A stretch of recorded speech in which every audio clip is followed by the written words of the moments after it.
Hey guys, so today's gonna be a cozy little video. I have my sweatshirt on, I'm on my bed. I have this book called The 5 Love Languages, The Secret to Love That Lasts. Now this is a New York Times bestseller by Gary Chapman. It was very famous in the 90s, sold over 12 million copies, and the idea of it is pretty simple. Something I feel like not a lot of people talk about just with your love languages, not only in a romantic sense, but also in friendships, roommate situations, just day-to-day life, family, friends, all that kind of stuff. There are different ways that people give and accept love and different ways that resonate within specific people. And I think a lot of times if you aren't on the same page about, what it means to be loved for you specifically, that can cause a lot of problems in relationships and that can cause a lot of disconnect. And I think if you take the time to kind of explore that and to even explore for your own self what it means, I think it can be really beneficial. So there is a little quiz you guys can take down below if you don't know what your love language is, but I wanted to go through them and kind of talk about what I learned from reading this book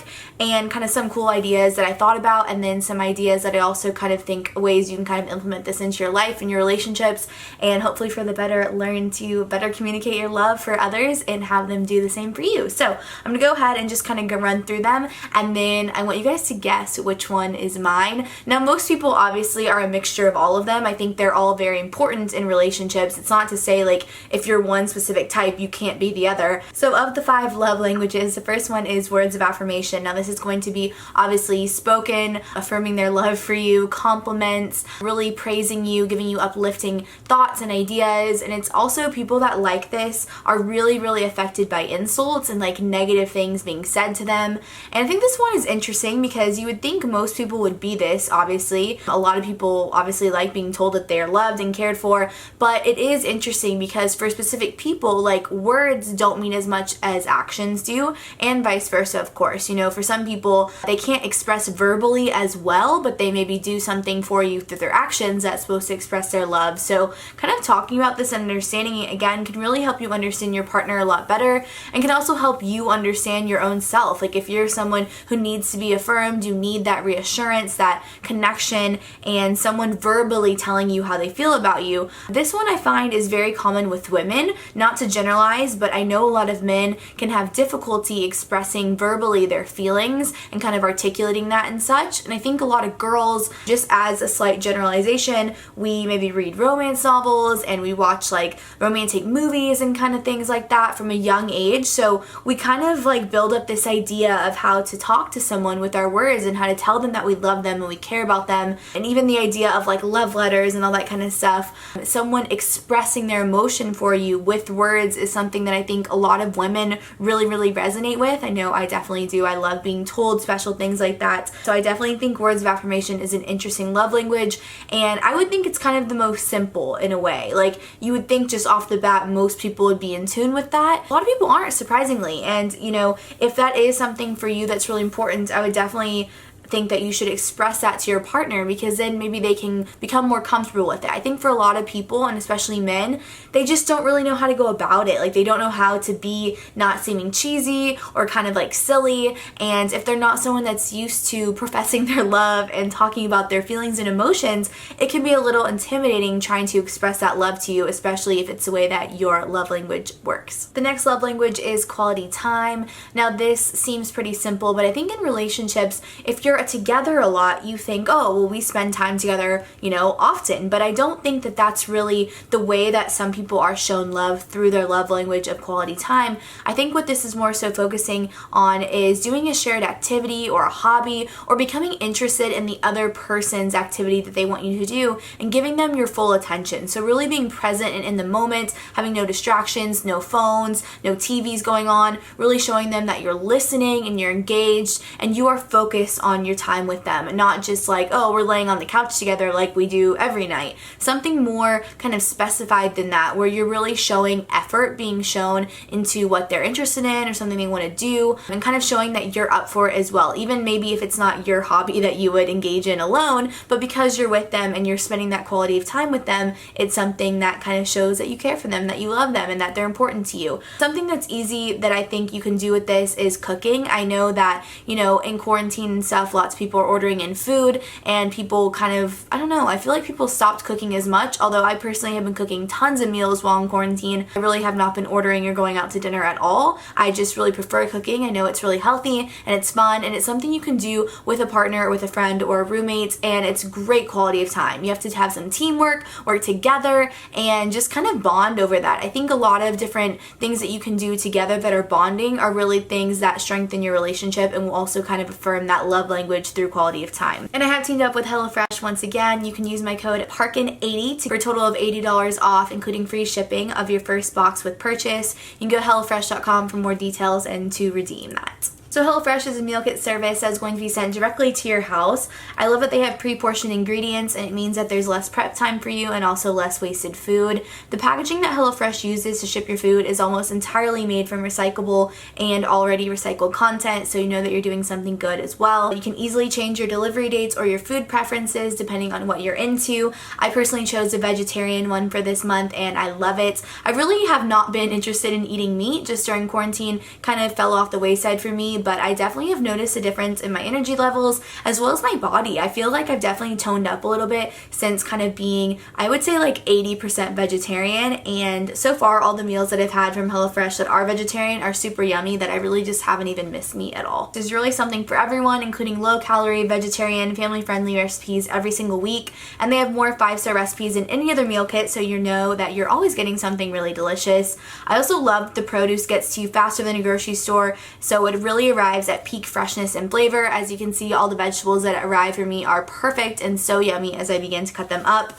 So these are the 3 different meals that I did prepare. I had the zucchini tomato flatbreads. These were so good, and literally these looked gourmet when I finished them. I was so impressed with myself. I also got the crispy chickpea tabbouleh bowls, and HelloFresh is really committed to making fresh and delicious food available now more than ever. They also have been taking extra steps to keep their employees and customers safe, and in 2019 they donated over 2.5 million meals to charity, and they're really stepping it up this year amid the coronavirus crisis. There's just something so fun to do with a partner, and it's also something you could do for someone as well if maybe they aren't that into cooking, but it would mean a lot to them if you did cook them a meal. So make sure to use my code Parken80 for a total of $80 off, including free shipping on your first box with purchase. You can go to HelloFresh.com to redeem and for more details. Now the next love language is receiving gifts. Now this pertains a little bit more to kind of the thought behind a gift. Now people that like this type of love language are really going to expect something big and special planned out for like anniversaries, birthdays, different holidays and such. And this is interesting because for some people, this is really the way that they are shown love and the way that they like to show love as well.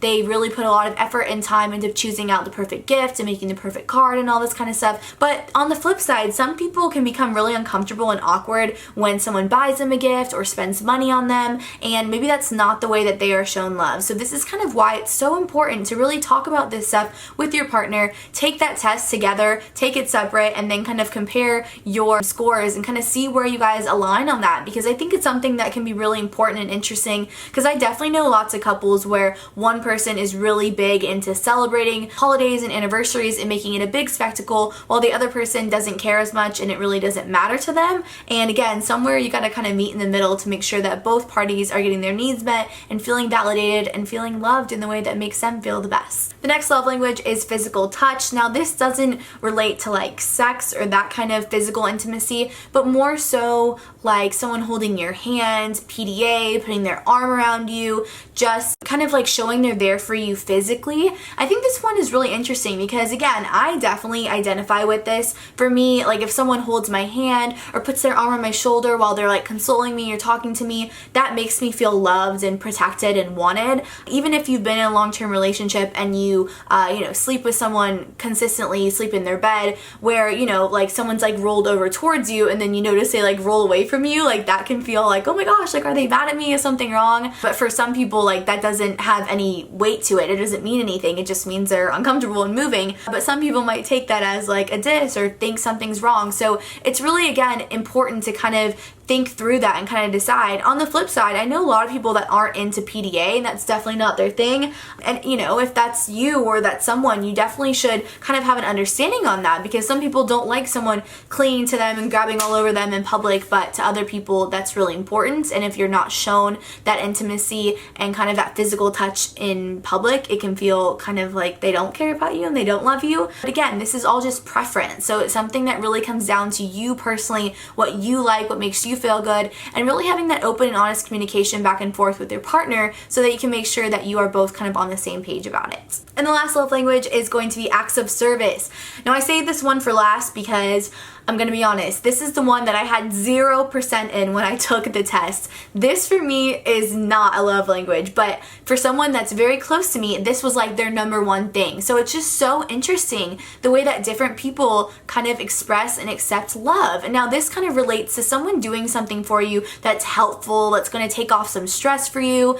And the main point of acts of service is it has to be something that you didn't ask for. Obviously, if you go tell someone, hey, go take out the trash, that would be really helpful to me, and they do it, I mean, that's not really an act of service because you had to ask them for it, you had to tell them directly what to do. But if, you know, you come home after a long day and they've done all the dishes, they've run you a bath, and they've like set up the bed and like, I don't know, redone all the sheets or whatever, that can be an act of service and something that really makes you feel like they've taken out some time of their day to just do something kind for you that was helpful and small, but in some way showed their appreciation and their love and care for you. So again, it's just really personal preference, which is so fascinating to me because personally, like if someone went and like did all my laundry, I would not find that to be loving or caring. I would actually be annoyed because like I have a specific way I like to do my stuff. My room is, you know, kind of in a state of a mess, but a mess that I know where everything is. So it's just funny because like to other people that would be so helpful and amazing if someone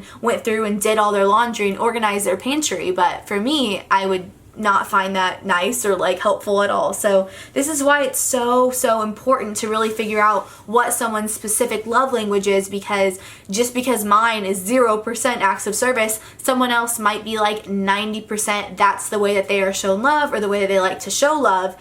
And you know, none of these are right or wrong, and everyone is kind of a mixture of all of them. So it obviously makes sense that you'd be a little bit of each, but there is one that you predominantly like to receive and also like to give to others, and it's good to kind of identify that and understand it. And some other notes to kind of think about on the topic of love languages are to examine your childhood and how your parents made you feel loved. This can really impact the ones that you gravitate towards and the ones that you feel most connected to. Also, whatever your first instinct is in a way that you show someone you love them. So however you like to go about doing that, again, can really tie deeply into your own love language and kind of what you feel, and then the way that obviously you want to show that to others.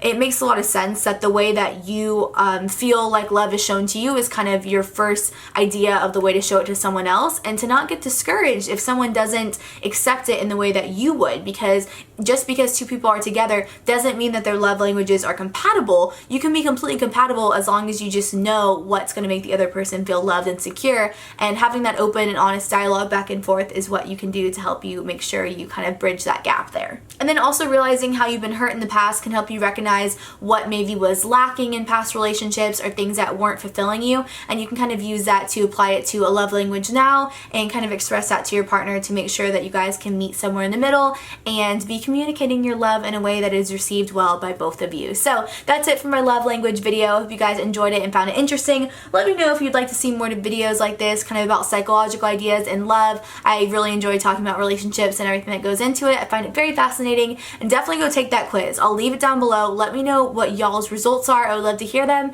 and let me know if they surprised you. Mine didn't really, but my friend that took it was a little surprised at their results, but they definitely seem pretty accurate. So I'll see you guys next time. Thank you for watching and hope you have a wonderful night. Bye.